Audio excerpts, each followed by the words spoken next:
Pelikula ni Paulo Contis, Colin Garcia nag-flop dahilan alamin. Isiniwalat ng movie director na si Ronaldo Carbolo na ang dalawang pelikulang Pilipino na inilabas kamakailan lamang ay maituturing na flop. Sa kanyang Facebook post, inilahad ni Ronaldo Carbolo ang dalawang pelikula na may pinakamababang ticket sales. Ito ay ang Isang Gabi, na pinagbibidahan ni Colin Garcia at Diego Loizaga, at Fuchsia Libre, na pinangungunahan naman ni Paulo Contis at John Arcilla. Ipinahayag ng direktor ang kanyang pagkadismaya dahil sa mababang suporta ng mga lokal na pelikula mula sa mga Pilipino mismo. Ayon pa kay Ronaldo Carbolo, mas gusto ng mga tao ngayon na manood ng mga pelikula sa pamamagitan ng online streaming platforms. Wala na talaga sa formula yan. Kahit sinong artista ihain mo, ayaw ng tao. Ayaw na talaga ng mga tao manood ng local film sa sinehan, pahayag nito.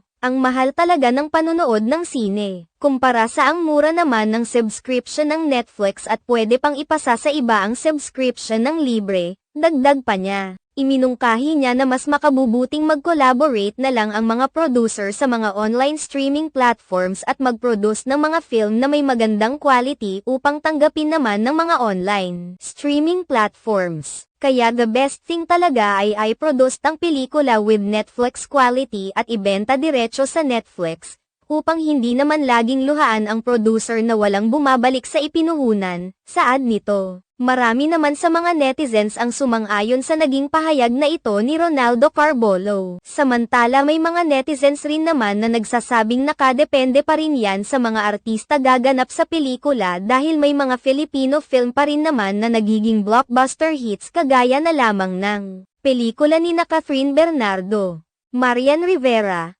Dingdong Dantes at ilan pang mga sikat at kilalang artista na hindi nakakatanggap ng pambabatikos. May mga nagsasabing tiyak na magpa-flop ang pelikula ni Paulo Contis dahil sa mga pinagdaanan nitong intriga, sa sustentuhan ng kanyang mga anak, relasyon nila ni Yen Santos at sa pagkasangkot niya sa bangayan ng Tape Inc. at ng TVJ.